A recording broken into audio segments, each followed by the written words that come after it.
Hello, everyone. Welcome. Let's take a dive into the archive.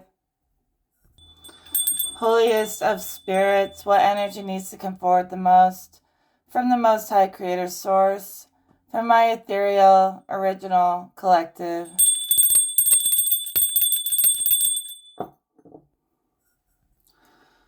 You seem to be working with the elements to heighten your discernment.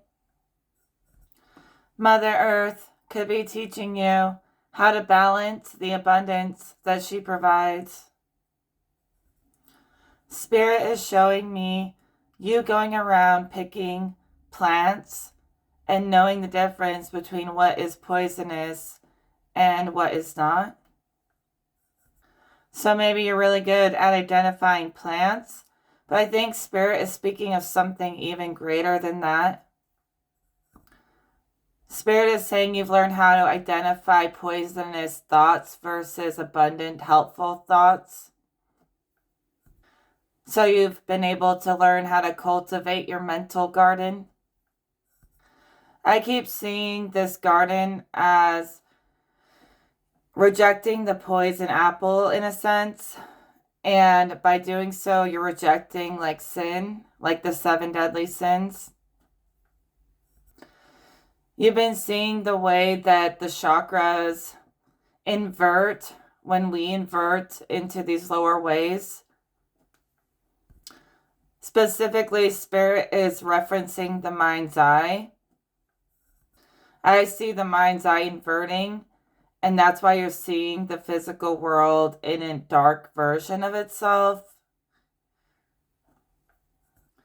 So Spirit calls it a mental garden, and by participating in sin, you're inverting your mind to see the world in an inverted way. And that doesn't mean that's not true, what you're seeing. But if you stop participating in the poison, you will see nothing but the beautiful side of life through your mind's eye specifically. So the angels are flipping someone's mind's eye to a higher view of reality. So someone is intentionally plucking any poisonous thoughts out of their mind and cultivating they're cultivating a garden or a sanctuary in their mind that they feel is worthy of God's presence. So the more you make this mental aspect beautified, God's presence gets invited into your mind. You are proving to God that you can resist the fallen ways, even when they're thrust upon you by the whole world. Geez, you might as well become a freaking nun at this point. That's how pure you're appearing in this vision. It's as if you have no ties to the animal side of life anymore. Not entirely. Most of those cords to the lower self have been cut for you. So you feel balanced in this way.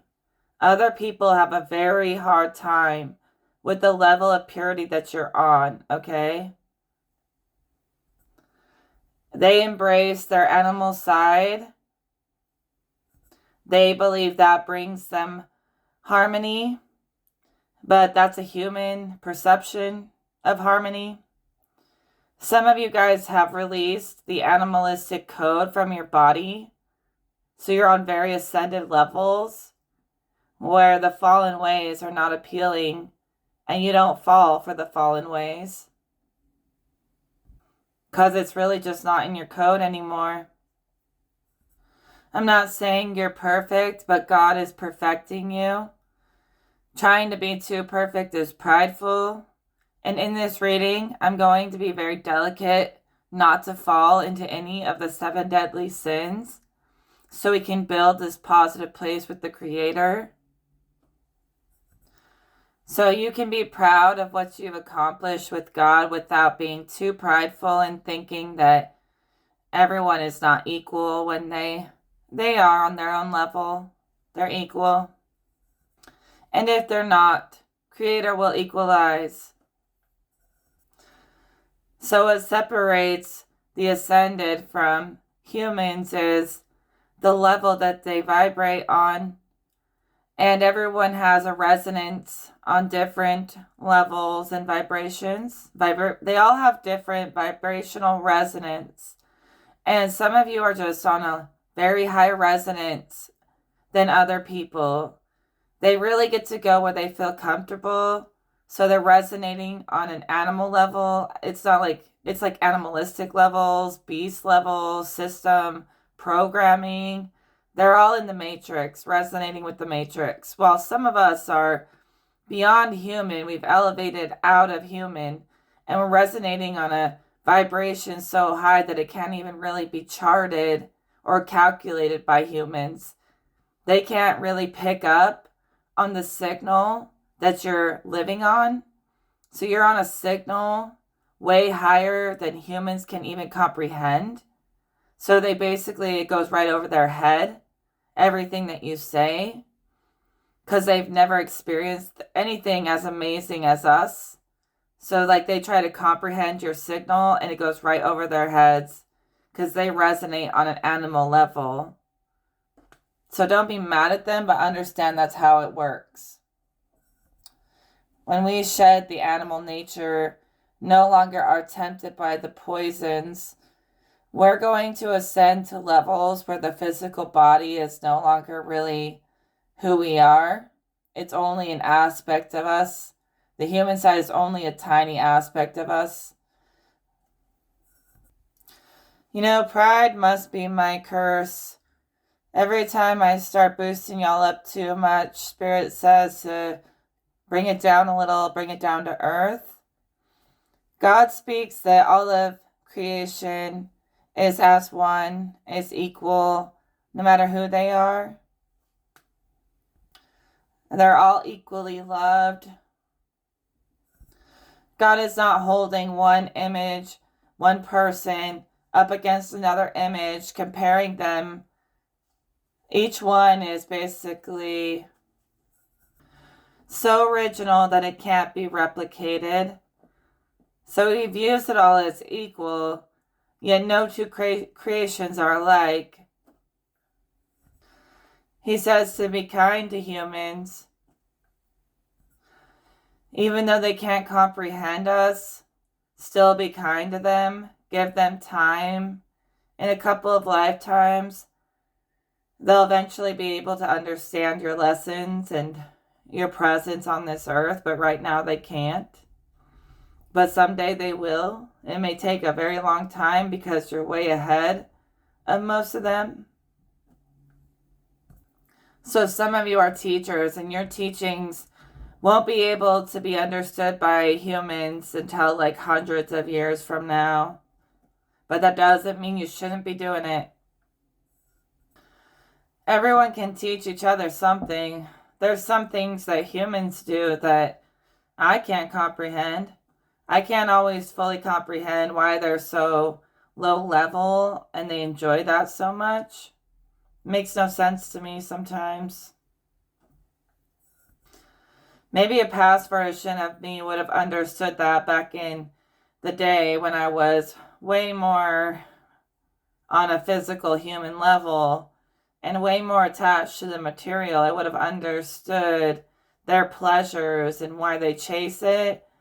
But when I ascended, I shed all pleasures, and I find greater pleasures in this sacred space. So in a sense, them being so low allows me to rise even higher. And eventually the whole system will pull them back up too. It's just going to take them a very long time to release the snake, the animal, the beast, to shed the lower self and ascend. The whole reason the world has fallen into physicality is because people feed the fallen ways. So we were so enlightened originally, And what happened is the mind of the creator, the energy of the creator got trapped in the animal nature, and it turned humans so low. So it's like higher consciousness is bound inside this flesh, and it was never really meant to be contained like that. So the process of ascension is releasing us from the binds of the flesh, and you fully ascend in the afterlife. It's like a whole quantum timeline that completes, many lifetimes complete when you finally ascend, where you get your physical body to the level where when it goes to the afterlife, it can exist in God's presence and in a very high frequency that can't even be charted physically. You have to be able to exist in that high frequency energy beyond the physical to be able to live in God's kingdom and presence in the afterlife. And that's what I'm doing. I'm aligning to that place so that when I die, my consciousness will naturally align to the kingdom where everything is pure. And I'm already there now. And I know when you die, you go into an extension of your consciousness, and your soul travels through the quantum consciousness, and it can take on a new experience, or it can basically go into the bliss or wherever your consciousness may align. So if you align your mind to this purity where there's no sin in the afterlife, you don't have to keep reincarnating. You finally reached a level of purity where you can exist within God's kingdom. And you can be trusted to exist in that kingdom, and you can get appointed higher jobs than incarnations and being on this human plane. You can get jobs as a guardian angel or whatever in the afterlife. You're already putting yourself in a very high position in this life. You've already been chosen right now. So you're working basically for higher positions in the afterlife as well. So you're bringing kingdom of heaven on earth through you releasing the limitations on your mind and getting back into the God mind and the godly spirit. So basically, whatever you're doing right now reflects kind of afterlife energies and between life energies. So some of you have already claimed a high position, and in the afterlife, you're basically just going to take that position that you're already in. You're living with purpose, and that extends like eternally. So your spark, your purpose, you're fulfilling it. And it's extending into the afterlife, but Spirit's also showing me the afterlife being right here in this moment. So wherever you think you're going, you're already there right now. But I do also feel like there's transitional realms between lives, and even the potential to stop incarnating and just be like in an energy form that also exists. But it's very unique for every person. So it's right here, right now. Yet there's also like an eternal version of the here and now. Have you ever heard the saying forever and a day? I think about that a lot. It's like we think about time, all of past, present, future seems so straightforward, the beginning through the end. And then, really, and it's all like, sure, it seems like it's on this big, long timeline, and it's all happening in stages and steps, but forever and a day, really, it's all just one day. Every single experience is just one day. All in the same place, all being experienced in one moment, right here, right now. Outside of timelessness, there is no beginning or end. If you choose to align to timelines, then you're just choosing to integrate more into limitation.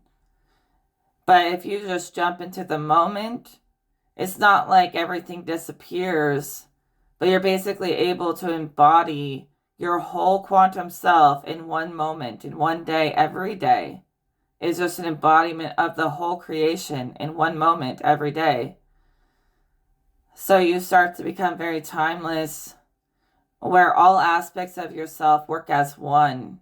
Because time is just all these aspects of you existing forever as like stamps on the fabric of consciousness. So say time is like making impressions and stamping on the fabric of consciousness, making it seem like there's many, many moments. But once you get out of time and you become timeless, all those impressions become one full embodiment. And you don't really have time to think about things as being spread and scattered into a million pieces anymore. I keep seeing somebody who has completed healing all soul mind fragmentation, and they're able to embody every aspect of their infinite self in one day, in one moment. And it doesn't overwhelm them. Somehow it doesn't.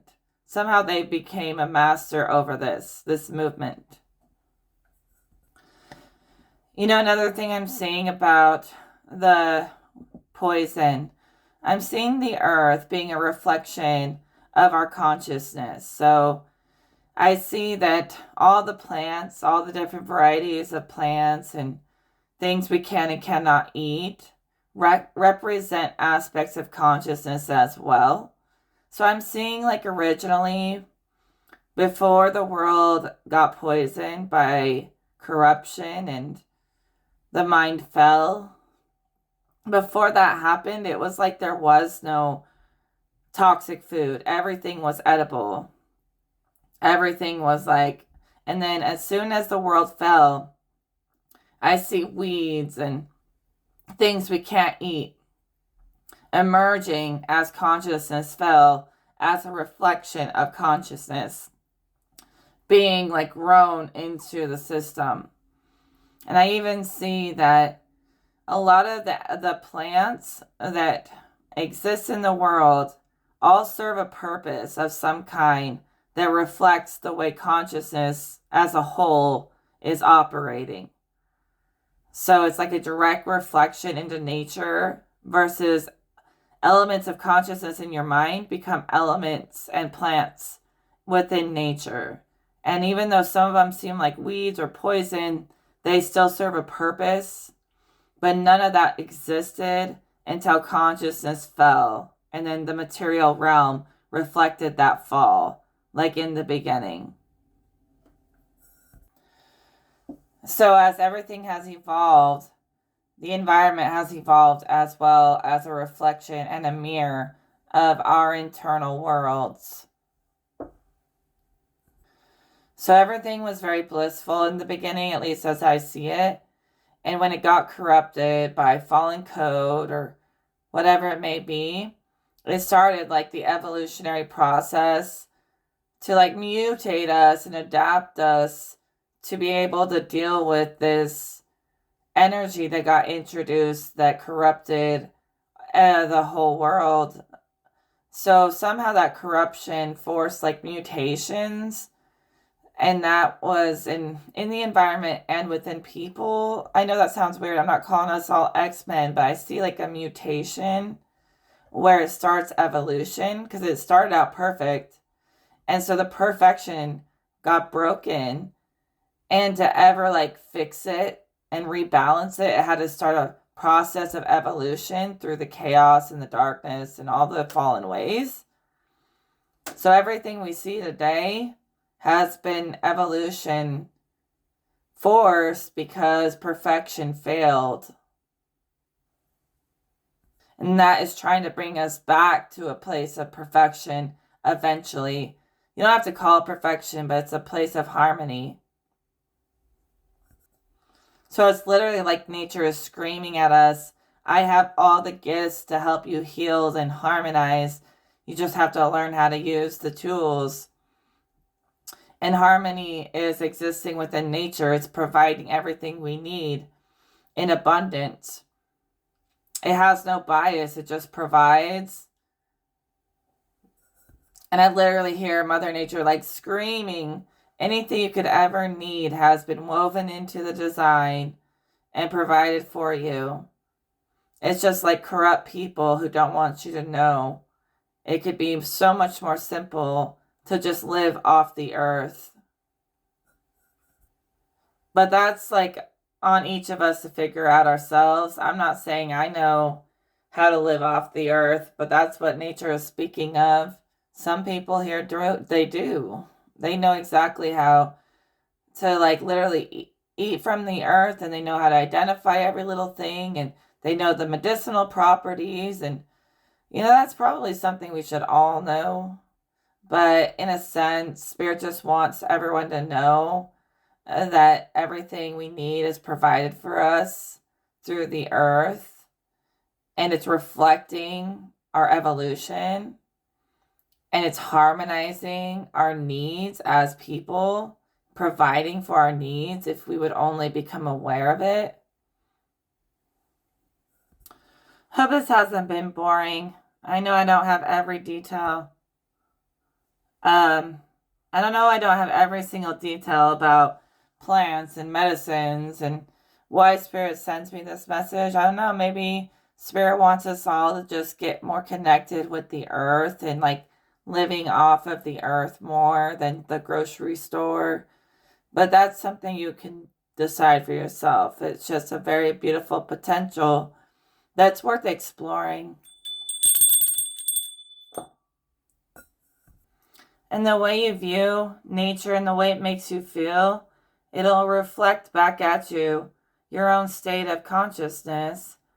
So you can learn a lot that way. I was thinking in my head, nature has no sin. And then Spirit told me that's a reflection of you feeling like you have no sin. Everything's just bouncing that view right back at you of yourself. I'm going to bring this to my level. There are also energetic medicines and poisons that we can receive from nature that's not physical. It's completely just energy exchanges. So you could pick up upgrades and clearing and whatever, strength. You could pick up, like you're shopping for tools. You can pick up energies, tools for your spirit and your mind from nature as well. So touching a tree could give you like an upgrade in peace, things like that. If you're beyond the material plane, you can find energetic elixirs and medicines that you can download. And nature is just a big quantum mind that knows exactly what you need. So if you see like a tree or a flower shining at you, like yelling at you, pick me, touch me, it probably has an upgrade that it wants to transfer to you through the collective quantum network. Something that you need. Spirit's even speaking of customizing your energetic experience. So what you intake from the world becomes what you are. It's like you are what you eat on an energy level. So you're eating energy by absorbing these upgrades from nature and from people, or absorbing downgrades from people. And Spirit's talking about don't downgrade for people. So fine-tune your energy to match whatever you want it to be by not allowing yourself to absorb and intake negative energy food, because that will start to become a part of your aura and your energy body if you absorb it. So it doesn't mean that you're avoiding these negative aspects of creation. You see them very clearly, but you're like picking and choosing, like you're on an energy diet, that I'm only going to accept the upgrades I want. You're even beyond like what I need. You've got what you need, Now creation is offering things to only make the experience even better, things that you want. Like, you don't necessarily need to put a bunch of upgrades on your aura, but at this point, you're getting like advanced features beyond just the things you need. So you're having a lot of fun. So Spirit's referencing ascension, saying on these higher levels, you can heal yourself faster than most people. Sometimes regular people need like medicine and stuff, whereas you know how to heal yourself without medicine. It's almost like you're using it all as energy that you can sculpt. You're really viewing it as essence, like infinite potential. I can do anything with it. And I see, like, even if you like drink something, like you drink an energy drink or you drink some tea, it's an energy exchange with your body, not just you drinking and getting nutrients and that's fueling your body, but the energy exchange between the things you drink and eat and everything is there too. So they want you to view like the environment as more than just physical food and drink, but energetic food and drink. Maybe you already see it that way, and at a certain level, you fuel off energy a little bit more than the physical. You still use the physical because it's meant to provide for us. We need these things, like Spirit says. The physical provides all your needs. And you're getting into that energetic food. You're starting to get beyond your needs into the riches of spiritual energy, how that works. And just as a key, ascending more and more will disconnect you from like these lower pleasures. You won't find a bunch of pleasure in eating a bunch of food in the same way.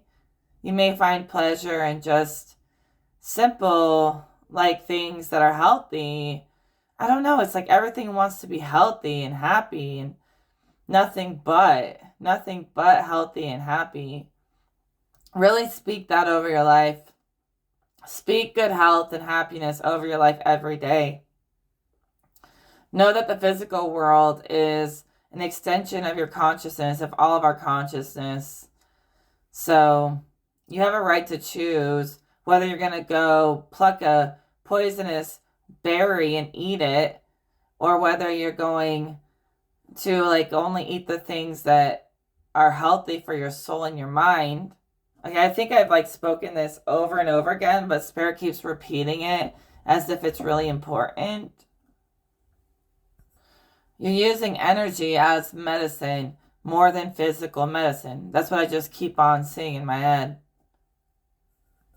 But they're saying, don't forget that the physical stuff reflects the energy food, so it's all connected. Things like that. They really don't want us to damn the material plane. They want us to see that it's a part of us. That this earth, this mother, is a part of you. So we're literally looking into the Akashic records of the earth right now. It's speaking to us. And the Creator calls this all natural, as it was designed. And they like say, people really forget that everything we see today happened over like thousands of years and even more than that. Like the earth is ancient. So we forget where it came from. We forget that we're connected to it sometimes. They keep showing me the way it communicates with you is actually showing you yourself. Just like as above, you know, the planets and the sun and the moon and stuff show you parts of yourself. They're linked to your blueprint. The earth is as below, reflecting our consciousness just as much as the stars and planets and the sun and the moon. That's reflecting it into this plane. So our consciousness is being reflected into infinite planes. And it's really like a resonance that decides where you end up.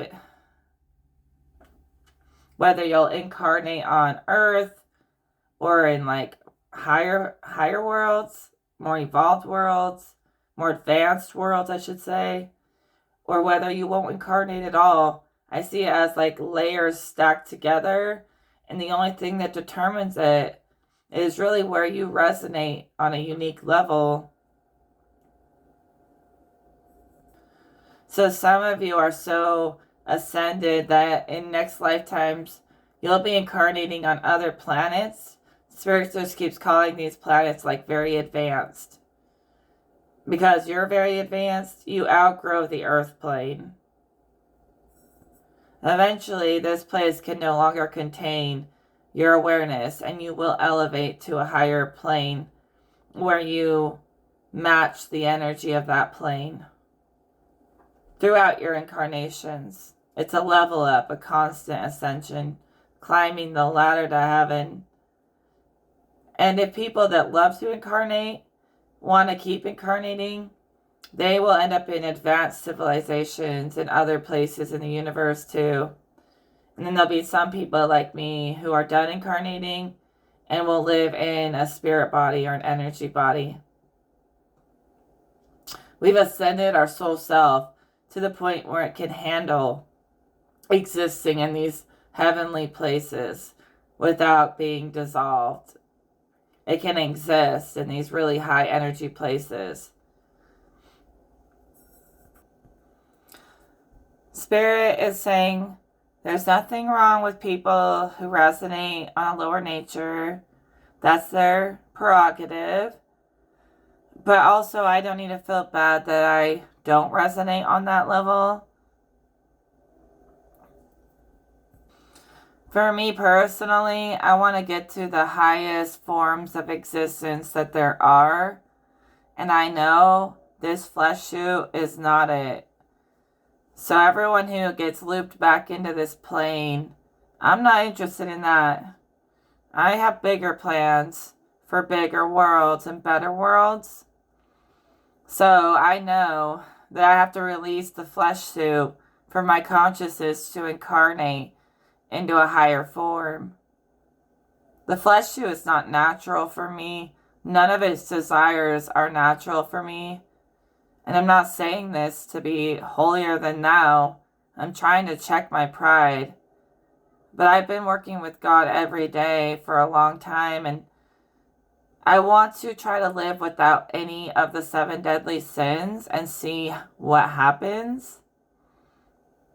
You know, it seems like when we fall into those sins, it's like a negative entity takes over and we lose control of our sovereignty.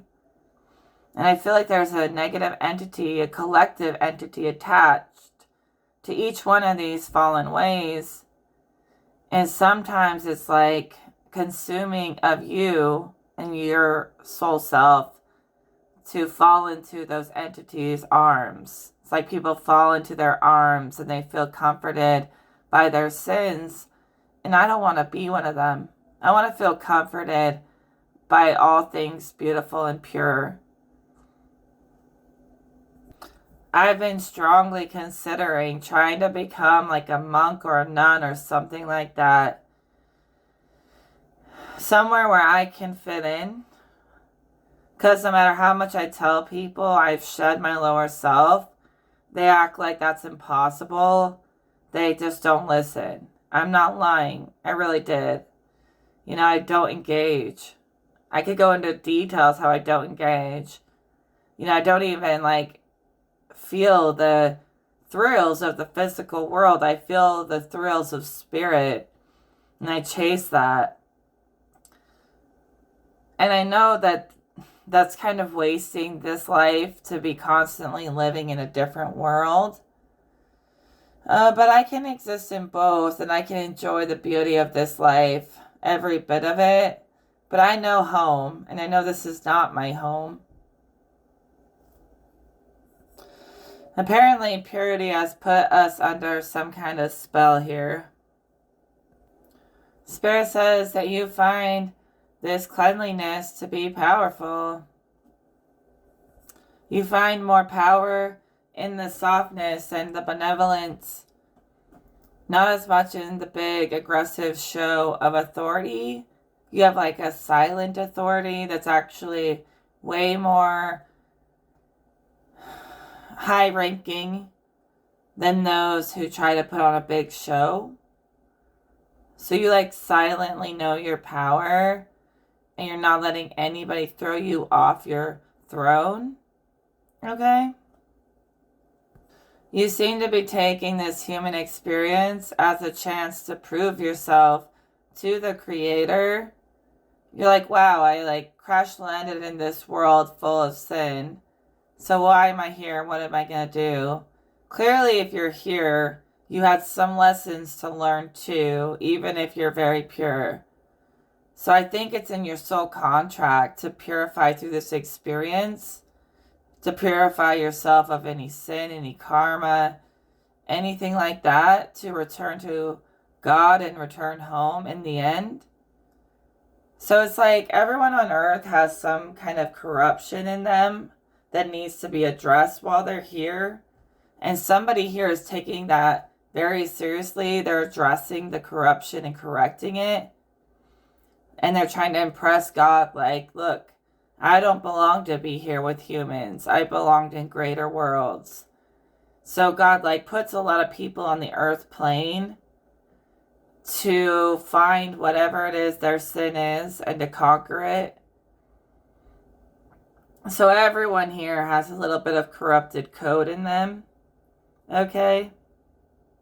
And if you can recode that into its purest, highest version, you can get the fuck out of here. Like, you do not have to stay here. People who think you're stuck on earth are like so small-minded. So basically everything is kind of on top of each other. But if you exist in a different reality, like a different planet or a different spiritual realm like heaven, you may be able to interact with this planet, but you're going to be in a form that they can't see.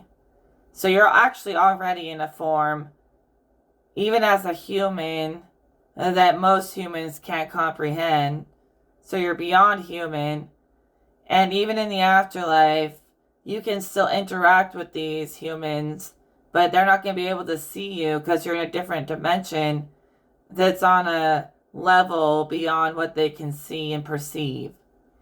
So everything is around us in its own little world, existing together, but it is a different dimension.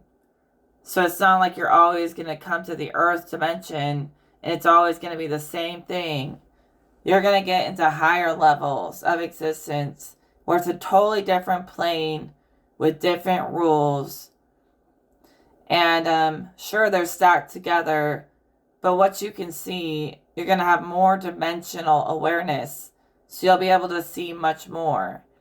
So as you ascend through dimensions, you can basically integrate all your lifetimes.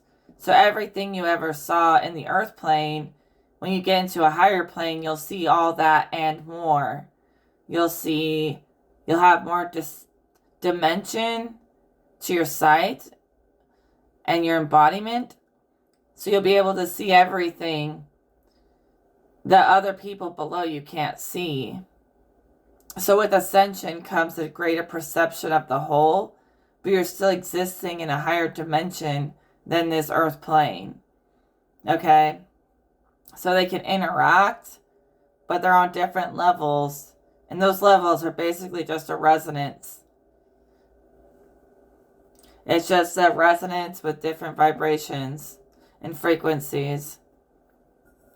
And that totally determines what layer of existence you will end up in. And everyone who ended up here had some kind of resonance with a fallen nature that they needed to address and able to ascend to the next level and shed the physical body like that. So basically, if you master this physical experience enough, you don't have to keep repeating it. That's what I'm trying to say.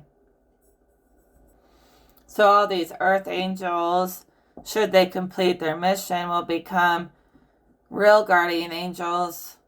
It takes a lot of expertise to properly be a guardian angel. So although we look up to them, they also have like a lot of experience that's made them so wise. They're not naive. They're intelligent. People always think that the angels are so naive, they just blindly follow God.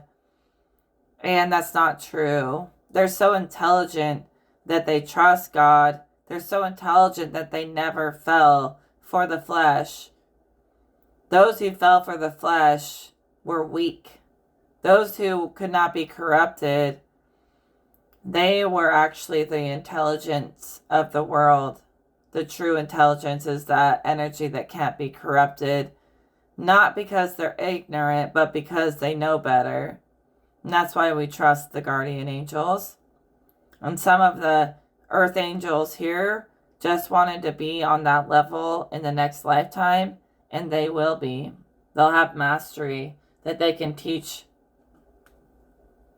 And they already, right now, have mastery that they can teach, and we know this. For me, one of the worst things to see is to see a very divine soul get corrupted. So I hate to see anyone get corrupted. That innocence, it doesn't have to be naive, but that innocence is irreplaceable. And I will do anything to protect the innocence. And I think that's for everyone to maintain that view that life is good and beautiful and that people are good. I live to protect that. And it's sucks when people find out that the world is pretty evil, truly. But we don't need all of these earth angels getting traumatized like that. If they could just be here to be the beacon of light, then the rest of the world will fall in line with the light and the innocence. It's like the world seeks to corrupt the innocent, to bring them down to these lower levels with them. So the Spirit speaks that to cherish your innocence and not let anyone drag you down out of character just because the world is pressuring you to conform to their ways. If you know in your heart that something is not right, don't let any amount of pressure make you do that thing. It may seem fun to fall into the fallen ways. It may seem great and fun, and you can have so much fun in this experience without taking it too serious. But just protect that innocence, because once it's gone, it's gone. You have to go through a whole process to rebuild yourself, to get back to a place of innocence once it's gone. So once the innocence is lost, the poison is introduced. That's when the infinite incarnations and suffering have to happen to regain that sense of innocence.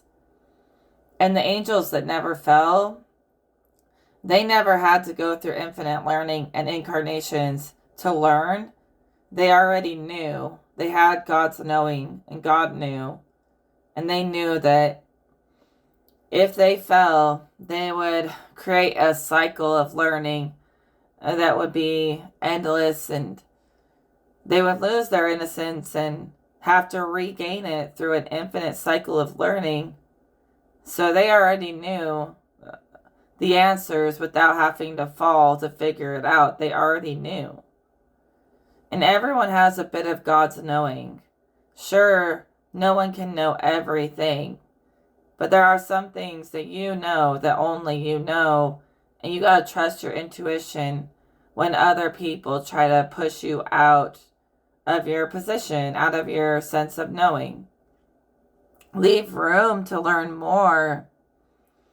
But if you keep yourself in a constant state where you act like you don't know anything, you're just going to create more questions than answers.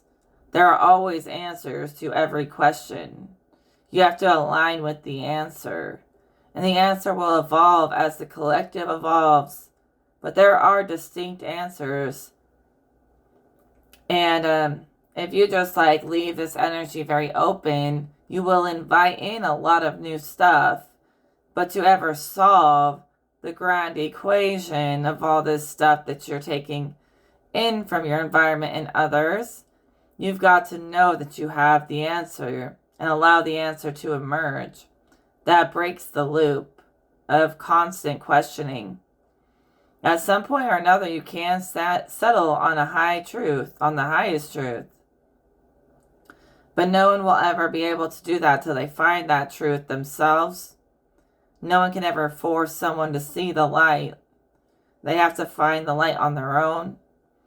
But eventually they will, maybe in hundreds of years, but y'all are the pioneers. And in hundreds of years, they're going to be looking at the things we say today, just like we look back on the Sumerians and the Mayans and the things they said. People are going to be looking back on the things we're saying. And it is changing the world. You just might not see the fruits of the seeds that you planted right away. But eventually, everything you've created in this moment will manifest in another moment in hundreds of years. Like I see this moment of completion, quantum completion, jumping into 200 years and being revived. And many people are finally honoring your teachings. And they're finding the same level of mastery. And in a sense, you're existing in an energy world outside the physical when people in the future are learning from your ancient lessons. They are lessons now, are now ancient lessons for the future. And so when they're like learning from you in the future, they're summoning you. So in a way, they summon you as a guide based on everything you're seeding now. So no matter where you are in your incarnation cycle, people who are learning from you in the future are going to be summoning your energy, and you're going to be guiding people on many dimensions at once just by the teachings and the seeds that you've planted, getting, reintegrated on many timelines. And it's as if that person who had everything in one place literally like quantum jumps into another reality, and then everyone else just like uses what they did as a template for their own ascension. So it's still like a moment, forever and a day type of thing. So it's like, I don't know, it's like we're going to be incarnating into layers of our own ascension and lessons on many dimensions, and it's all happening at once. So it can like be re-emerged at certain times, but it exists forever in a timeless way, and then people summon it into the moment. And those old lessons, they start to teach new things. Like the old lessons start to show new things to new people when they're ready. So this all seems like we're also incarnating into our own experience and guiding ourselves and others through our own experience on an infinite level that's all in one place. Big quantum jumps. It's really interesting what I see in my head. So I see that even if you physically leave this plane, the impression that you've made on this earth energetically can never die. It will always remain. So in a way, you're always connected to this experience, even when you leave it behind. But you're drawn back into it because you're always going to be an aspect of this experience for everyone to learn from, even long after you're gone. And then it'll sort of pull you back in. So I keep seeing that everything you're doing today is going to be like an eternal experience. You're not going to be trapped in it, but it's always going to be a part of you, the impact that you make on any level. So if you were an angel on earth all your life, you go and be an angel in heaven. The impression that you made as an angel on earth will still guide others as an angel on earth. So it's not just in the afterlife. It's like everything right now will stick to this imprint forever. It's not like you've lost parts of yourself. It's just the impact that you've made makes an impression on this place. And if you are an angel, people are going to tap into your lessons and feel you as an angel based on the moves you made here in the physical that will extend into the afterlife. So I'm also seeing everything we know today being an aspect of the past, our ancestors and the ancients and what they did, and the way that they kind of guide us is sort of an impression upon the collective memory that is reemerging to guide us in this moment in the same way that we're guiding others in the future. And we could even be these ancient aspects coming back to guide us as a parallel version of ourselves. So everything we see today is embedded with the energy of everything our ancestors and the ancients did. So they live on through the blueprint in a way. So all of us like see our guides as very ascended, but they actually ascended out of this world in ancient times, and their impression has lived on and has been guiding us, and they're still guiding us from an ascended form, but they have so much wisdom because they integrated the experience. Once upon a time, they integrated everything to get to that mastery where they can guide us, and their lessons were so impactful that they just stick around forever. So I see like the ancestors, everything they are built, moving through nature. Like I said, it's like imprinted upon it.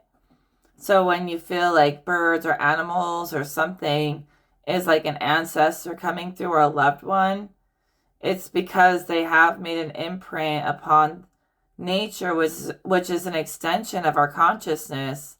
So really, they are moving through all elements. They can use the elements to communicate with us because they are one with it. And there was a time in ancient times when everyone was way more one with nature and connected with nature. And that's why they're encouraging us to embrace her. Because they say it all moves as one being and it's nothing to fear. So what I'm trying to say is I see their lessons living on and expressing themselves through animals and elements, as if they were living in harmony as one. And I keep seeing them working so close with the earth. That's how they're able to send messages through the network of the earth to us. And they just don't want us to lose that connection. So I could say I'm seeing Mother Nature as some kind of natural computer or a motherboard. Really, it's interactive. So gratitude to the earth for all it has provided and taught us today. We're clearly seeing very clearly. And I think the whole universe is grateful for what this earth has provided since the beginning of time. And it's all accumulating into this moment. So if we rip it open, we can see it. It's right in front of our faces. Most people just can't see it. So with the right set of lenses, you won't see the physical plane as physical at all. You'll see all these connections where this world even links up with higher worlds of gods, aliens, all kinds of things. It's not just us on this ball alone. There's so much going on out there. Anyways, I'm going to leave that as it is. We'll talk again in another video. I truly hope this has helped you on the highest level. And if this has helped you, please consider donating. If you can, I would really appreciate it. If you want to hear more messages, or you can always email me for a private reading. All right, everyone, take care and much love from the universe itself.